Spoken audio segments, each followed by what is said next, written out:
नमस्कार, मैं हूं जया सिन्हा। हमारे पद्म सीजन 2 के इस खास अंक में आप सभी का बहुत स्वागत है। इतिहास की किताबें तो हम सभी पढ़ते हैं, लेकिन आज के अंक में बात उन लोगों की जिन्होंने अपनी काबिलियत से, अपने जुनून से इतिहास रच दिया। जी हाँ, ये वो लोग हैं जिन्होंने अपने जीवन के सबसे कठिन और सबसे दर्दनाक समय में भी हिम्मत नहीं हारी और अपने जीवन को एक नया मकसद दिया, एक नया लक्ष्य दिया। ये वो लोग हैं जिन्होंने विपरीत परिस्थितियों में भी ना सिर्फ अपनी असली शक्ति और असली क्षमता को पहचाना, बल्कि आज देश का नाम भी रोशन कर रहे हैं। हमारे पद्म में आज बात उन खिलाड़ियों की जिन्होंने इतिहास रच दिया। आजकल तो छुटपन से ही बच्चे ये निर्णय कर लेते हैं कि उन्हें बड़े होकर क्या बनना है। माँ बाप भी उनकी छुपी प्रतिभा को पहचानते हैं और उन्हें प्रोत्साहित करते हैं। सुमित अंतिल ने भी बचपन से ही निर्णय कर लिया था कि वो बड़े होके पहलवान बनेंगे और इसके लिए वो लगातार कड़ी मेहनत भी कर रहे थे। 2015 में हुई दुर्घटना ने सुमित अंतिल के पहलवान बनने के सपने को तोड़ दिया, लेकिन उन्होंने मेहनत जारी रखी। उस वक्त वो पैरालंपिक्स के बारे में जानते भी नहीं थे, लेकिन 10 साल से भी कम समय में सुमित अंतिल हमारे देश के पैरालंपिक खेलों के एक बड़ा सितारा बन चुके हैं। लगातार और नए कीर्तिमान रच रहे हैं। जी हाँ, आइए करते हैं मुलाकात सुमित अंतिल से, एक पैरालंपियन और भाला फेंक खिलाड़ी जो लगातार नए कीर्तिमान रच रहे हैं।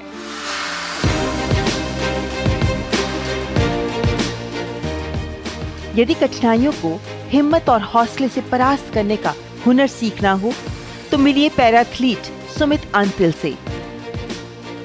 खेलों के सबसे बड़े मंच पर स्वर्ण पदक के साथ खड़े सुमित अंतिल की ये तस्वीरें हर किसी के लिए मिसाल हैं। लेकिन आज से 7 साल पहले जिंदगी ने सुमित को जिस मोड़ पर लाकर खड़ा कर दिया था, वहां से इस मंच तक पहुंचने की यात्रा इससे भी ज्यादा प्रेरणादायक है। जब सुमित महज 7 साल के थे, उनके पिता भारतीय वायुसेना में देश सेवा करते हुए वीर गति को प्राप्त हो गए। आर्थिक परेशानियों के बीच सुमित ने शिक्षा हासिल की। वे बचपन से ही पहलवान बनना चाहते थे, इसलिए जी जान से इसमें जुट गए। लेकिन 2015 में जब वे मात्र 16 वर्ष के थे, प्रशिक्षण के बाद मोटरसाइकिल से घर लौटते वक्त एक तेज रफ्तार ट्रैक्टर ने उन्हें टक्कर मार दी। इस हादसे में उनका बायां पैर कट गया। सुमित को लगा मानो सब कुछ खत्म हो गया है, लेकिन फिर सुमित ने खुद को संभाला और ठान लिया कि खेल के मैदान में ही कुछ कर दिखाना है। टाइम के साथ में काफ़ी कुछ चेंज हो रहा है। गवर्नमेंट स्कीम्स काफ़ी अच्छी हो रही है। टॉप स्कीम हो गई, एनसीओ स्कीम हो गई। एनसीओ स्कीम जूनियर एथलीट्स के लिए काफ़ी अच्छी है और टॉप स्कीम जो एलाइट लेवल पे एथलीट्स हैं उनके लिए काफ़ी अच्छी है। और सेंट्रल गवर्नमेंट भी काफ़ी अच्छा सपोर्ट कर रही है। हरियाणा गवर्नमेंट भी काफ़ी अच्छा सपोर्ट कर रही है। अच्छा लगता है कि हाँ, देश एक सही दिशा में आगे बढ़ रहा है। काफ़ी अच्छा लगता है जब देश के पीएम आपसे बात करते हैं, आपसे मिलते हैं, आपको मोटिवेट करते हैं आने वाले टूर्नामेंट्स के लिए, आपको बेस्ट विशेस देते हैं, तो लगता है कि हाँ, आप एक देश के लिए अच्छा काम कर रहे हो। मैंने गेम स्टार्ट किया था 2017 में और देवेंद्र झांझरिया भाई साहब को देख के स्टार्ट किया था। 2016 रियो पैरालंपिक्स में गोल्ड मेडल था उनका वर्ल्ड रिकॉर्ड के साथ में। तो यूट्यूब पे वीडियोस देखी थी उनकी, तो काफ़ी इंस्पायर हुआ था। आज लोग पैरा गेम्स को जानते हैं कि हाँ, पैरा गेम्स होते हैं। उस टाइम पे इतनी अवेयरनेस नहीं थी लोगों में।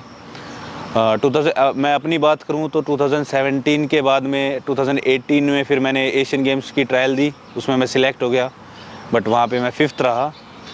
और 2019 वर्ल्ड चैम्पियनशिप में सिल्वर मेडल था मेरा, और 2021 पैरालंपिक्स में गोल्ड, और अभी 23 रिसेंट में जो वर्ल्ड चैम्पियनशिप हुई थी उसमें गोल्ड, वो भी एक वर्ल्ड रिकॉर्ड के साथ में 70 मीटर एक थ्रो के साथ में।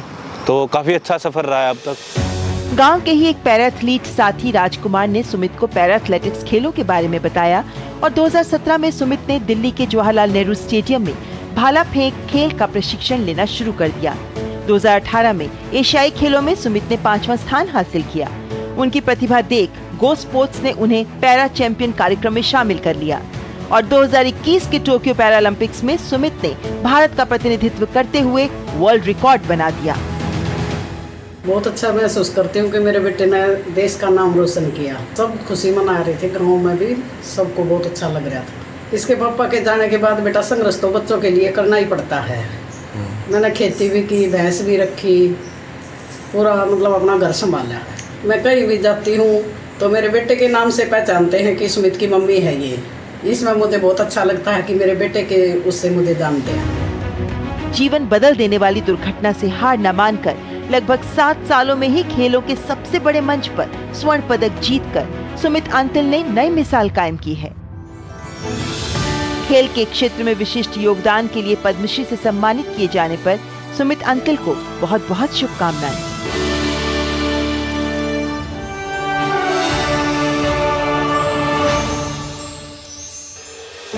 अवनी लेखरा पैरालंपियन और राइफल शूटर। पैरालंपिक्स में स्वर्ण पदक जीतने वाली अवनी लेखरा पहली भारतीय महिला है। 3 सितंबर 2021 को पैरालंपिक्स के इतिहास में अवनी लेखरा 2 पदक जीतने वाली पहली भारतीय महिला पैरालंपियन बनी। 2021 में इन्हें खेल रत्न अवार्ड से सम्मानित किया गया। 2022 में इन्हें पद्मश्री से सम्मानित किया गया। पैरा शूटिंग में मजबूती से आगे बढ़ते हुए अवनी लेखरा आज दिव्यांगजनों के अधिकारों को लेकर मुखरता से अपनी आवाज उठा रही हैं।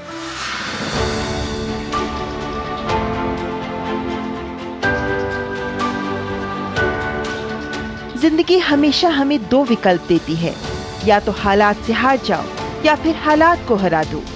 पैरालंपिक्स में स्वर्ण पदक जीतने वाली पहली भारतीय महिला अवनी लेखरा ने दूसरा विकल्प चुना। अपने साथ हुए हादसे से हौसला जुटाया और इतिहास रच दिया।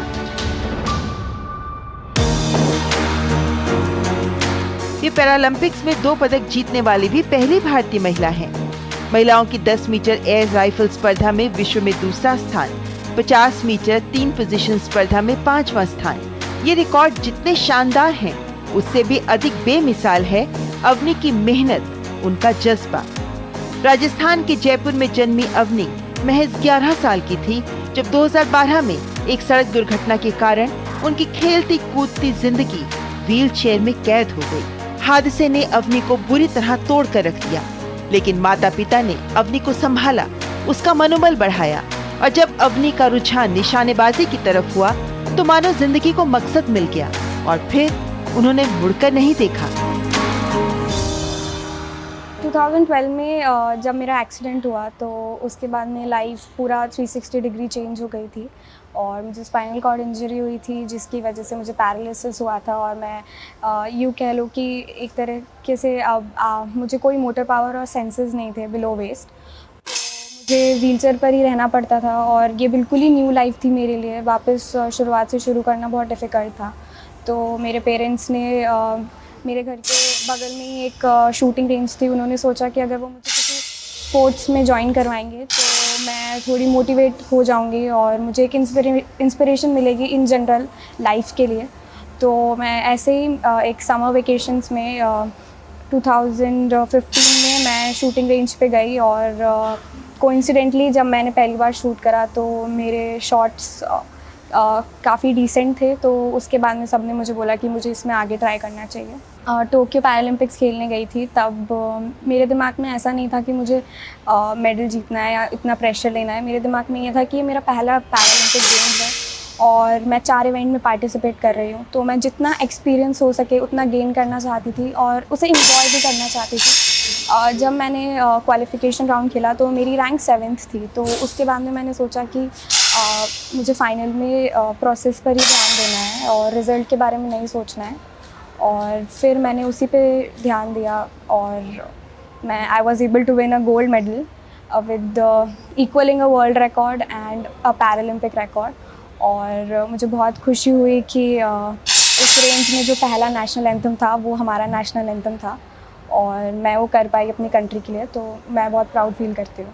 मुझे पद्मश्री अवार्ड्स के बारे में 25 जनवरी 2022 को पता चला था और मुझे मेरे पेरेंट्स ने बताया था इसके बारे में और मैं बहुत ज़्यादा खुश थी, मैं बहुत एक्साइटेड भी थी। थोड़े टाइम के लिए मुझे ऐसा नम फील हुआ क्योंकि मुझे समझ में नहीं आ रहा था, बट मुझे अच्छा लगा कि मैंने मेरी फैमिली को प्राउड फील करवाया और उन्होंने जो इतने एफ़र्ट्स करे हैं मेरी पूरी जर्नी में शुरुआत से लेकर अभी तक, उन्होंने इतने सैक्रिफाइसेस करे हैं मेरे मम्मी पापा ने, मेरे भाई ने और सभी जितने भी सपोर्ट स्टाफ, कोचेस जिन्होंने मुझे इतना सपोर्ट करा, उन सब के जो एफ़र्ट्स थे वो रिकॉग्नाइज़ हो रहे थे और उन्हें अप्रिशिएट किया जा रहा था। तो मैं बहुत ज़्यादा खुश थी कि गवर्नमेंट ऑफ इंडिया ने इतना बड़ा ऑनर मुझे दिया। 2015 में पहली राष्ट्रीय शूटिंग चैंपियनशिप जीतने के बाद से अवनी लगातार पदक जीतती आ रही है। अवनी के नाम अंतर्राष्ट्रीय रिकॉर्ड के अलावा भी कई जूनियर रिकॉर्ड्स हैं। वे शूटिंग के साथ साथ राजस्थान विश्वविद्यालय से कानून की पढ़ाई भी कर रही हैं। राजस्थान सरकार ने उन्हें वन विभाग में सहायक वन संरक्षक के तौर पर नियुक्त किया है। सफलता की बुलंदियों तक पहुंची अवनी आज सबके लिए प्रेरणा स्रोत है। अवनी बहुत अच्छा परफॉर्मेंस करती है और अभी अवनी जो है वो करीब 5 to 7 आवर्स कंटिन्यू ट्रेनिंग करती है ड्यूरिंग कैंप में। और जहाँ तक मैंने देखा है उसका हार्ड वर्क बहुत ही अच्छा है और प्रॉपर शार्पनेस तरीके से शूट करती है वो। और मेरे को लगता है कि हम बहुत नज़दीक हैं अचीवमेंट के और पैरा एशियन गेम्स में हम 100% बहुत अच्छा रिजल्ट दें। अवनी को पद्मश्री जो अवार्ड मिला उसके लिए मैं गवर्नमेंट ऑफ इंडिया का थैंक यू बोलूँगा and sports authority of India का, जिन्होंने एक अच्छी प्रतिभा के लिए निखारा है और अच्छा सम्मान दिया है, उसके लिए बहुत बहुत धन्यवाद। 2021 के टोक्यो पैरालंपिक्स में रिकॉर्ड प्रदर्शन कर स्वर्ण पदक जीतने वाली अवनी भारत के सर्वोच्च खेल सम्मान खेल रत्न से सम्मानित हो चुकी हैं। वे राजस्थान में सरकार की बेटी बचाओ बेटी पढ़ाओ योजना की ब्रांड एम्बेसडर भी हैं। अपने जज्बे से जीवन की चुनौतियों का सामना कर कामयाबी के शिखर को छूने वाली अवनी लेखरा को पद्मश्री के सम्मान के लिए हार्दिक शुभकामनाएं।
प्रमोद भगत जब 5 वर्ष के थे तो उन्हें पोलियो हो गया था, एक पैर उनका विकलांग हो गया था। 13 वर्ष की उम्र में वो अपना पहला बैडमिंटन मैच देखने गए। इस खेल से उन्हें एक अलग ही जुड़ाव महसूस हुआ और वो लग गए इस खेल को सीखने में। 15 वर्ष की उम्र में उन्होंने सामान्य श्रेणी के खिलाड़ियों के खिलाफ खेला अपना पहला टूर्नामेंट। दर्शकों ने उनका किया उत्साहवर्धन और प्रमोद को इस खेल में आगे बढ़ने की मिली प्रेरणा। इसी के साथ एक नए सफर की शुरुआत हुई प्रमोद भगत की। बीच में एक समय रहा जब वो बेहद निराश हो गए थे। उन्होंने 1 साल का ब्रेक भी लिया, लेकिन उनकी सारी मेहनत और तपस्या तब्दील हुई जब उन्हें टोक्यो ओलंपिक्स में मिला स्वर्ण पदक। और अब इतने से ही वो संतुष्ट नहीं होने वाले और अब उनकी निगाहें टिकी हैं 2024 पेरिस ओलंपिक्स पे।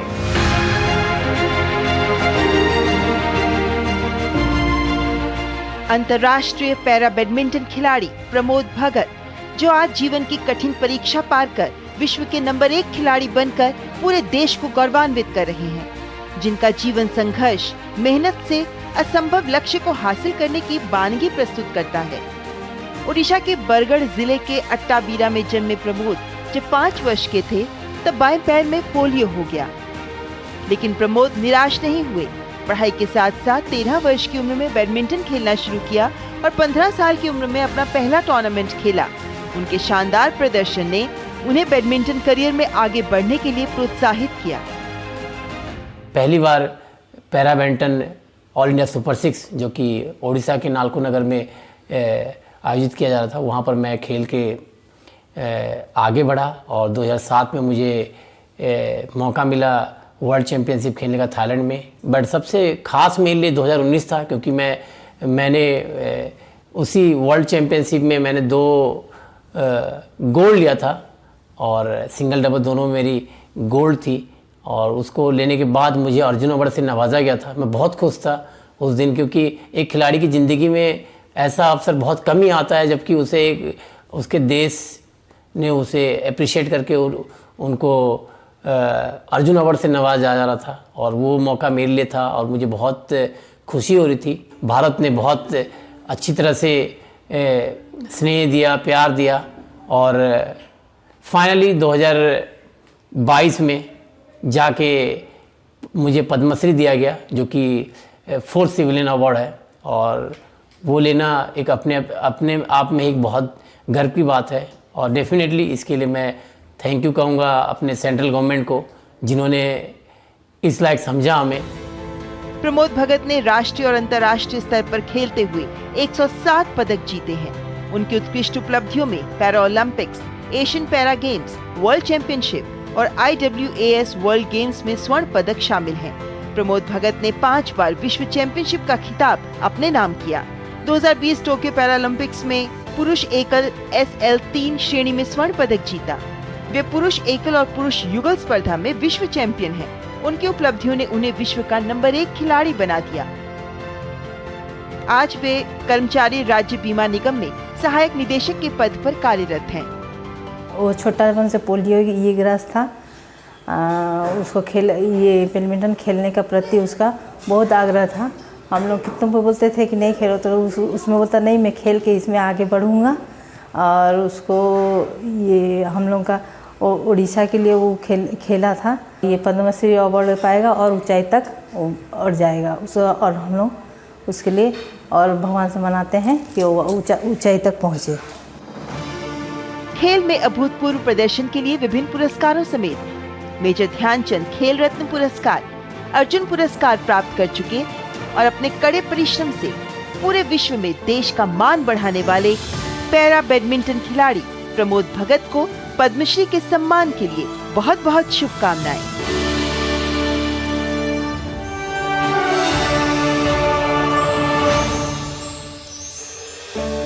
ये वो बच्चे हैं जो बहुत जल्द वैश्विक मानचित्र पर भारत का नाम रोशन करेंगे। जुनून और अनुशासन, जी हाँ, पैशन एंड सेल्फ डिसिप्लिन, ये 2 सबसे महत्वपूर्ण चीजें हैं किसी भी फुटबॉलर के लिए, किसी भी गोलकीपर के लिए। और ये कहना है ब्रह्मानंद संखवलकर का। हमारे देश के सबसे महानतम गोलकीपरों में शुमार हैं ब्रह्मानंद संखवलकर, जिन्हें पद्मश्री से नवाजा गया। अखिल भारतीय फुटबॉल महासंघ ने 1985 से लेकर 95 तक के दशक के सर्वश्रेष्ठ खिलाड़ी का पुरस्कार भी इन्हें दिया है। 1983 से लेकर 1986 तक ये भारतीय पुरुष हॉकी टीम के कप्तान भी रहे। ब्रह्मानंद संखवालकर जो अब तक के सर्वोत्तम खिलाड़ियों में शुमार हैं और अभी भी लगातार युवाओं को प्रेरित कर रहे हैं।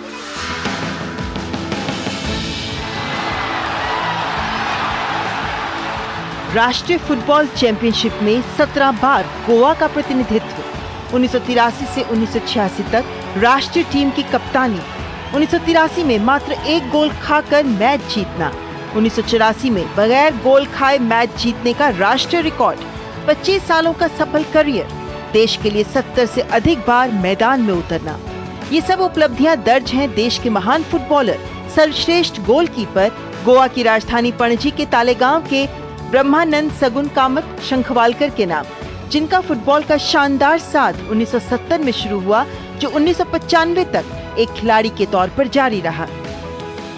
मेरा फादर और VM सरगोंकर, जो हमारे प्रेसिडेंट थे सरगोंकर, शिवानंद सरगोंकर, उनका जो पिताजी थे, उसने क्लब शुरू किया था 1956 में। वो क्लब को मैंने खेला, मेरे पिताजी भी बोला सरगोंकर आ गए तो खेलो सरगोंकर, और उधर उनके पास मेरे को नौकरी दे दिया और सरगोंकर के पास एंटर हो गया। उसके बाद बहुत बड़ा होगा फुटबॉल का, मेरा भी हो गया। 17 साल सरगोंकर को खेला मैं, तो 11 साल जो सरगोंकर में था वो पूरा मेरा इंडिया का जर्नी हो गया 25 साल खेलने के बाद। और बहुत बहुत खुशी हुई जब 98 में जब मेरे को अर्जुन पुरस्कार मिल गया। That was my dream, because मैं सोचने लगा था कि इंडिया के कैप्टन बनने के बाद वो बीच में गवर्नमेंट ऑफ इंडिया में एक क्राइटेरिया थी, जो 10 कलेक्टिव गेम में जो 10 साल खेलता है, क्योंकि एथलेटिक्स में आज भाग गए गोल्ड मेडल मिल गया, बाकी भागा नहीं भागा कुछ नहीं देखता है, उसके ऊपर उसका अवार्ड मिलता था। लेकिन फुटबॉल में 11 आदमी का फुटबॉल गेम है, कलेक्टिव गेम है, उसको मिलने के लिए उसको बहुत मेहनत करना पड़ती है। Collective game hockey, football, basketball, लेकिन बाकी जो कलेक्टिव प्लेयर्स हैं उनका क्रेडिट से भी हमको भी क्रेडिट मिलता था, उनका सपोर्ट मिलता था। उसके ऊपर बहुत स्टार्स हो गए उस पर, लाइक स्टार्स लाइक दियोनिज़ो त्रिनिदाद और धनपाल का है यहाँ पे, एलेक्स मिरांडा, उसको बोल नहीं सकता है मैं, it's Francis D'Souza who became international, वो मोहन बगान को भी खिलाए, इंडिया को भी खिलाए। किया है ताकि खेलों के प्रति उनका जज्बा और मेहनत बच्चों को प्रेरित कर सके। Year 1998 he got Arjun Award. साल 1998 में इन्हें अर्जुन पुरस्कार मिला। उस वक्त वो गोवा के बाहर अपनी ड्यूटी पर थे। हमें फोन आया कि उन्हें अर्जुन पुरस्कार से सम्मानित किया गया है। हम बहुत खुश थे। उन्हें जो पुरस्कार मिला उससे पूरे गोवा में खुशी का माहौल था। और फिर 24 साल बाद उन्हें पद्मश्री पुरस्कार मिला। फुटबॉल के खेल के प्रति लगाव और इनके फुटबॉल करियर में 50 साल पूरे करने के बाद सरकार ने आखिरकार इनके काम को पहचान दे दी, ताकि वो आने वाले युवा फुटबॉलरों को सिखाने में अपना योगदान दे सके।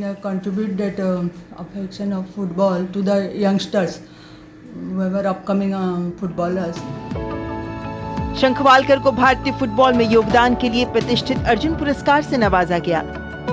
अखिल भारतीय फुटबॉल महासंघ ने 1985 से 1995 तक उनके शानदार खेल के लिए उन्हें दशक के खिलाड़ी की उपाधि दी। एक सफल खिलाड़ी के साथ साथ कुशल खेल प्रशासक के रूप में विशिष्ट योगदान के लिए पद्मश्री के सम्मान के लिए ब्रह्मानंद शंखवालकर को अनंत शुभकामनाएं।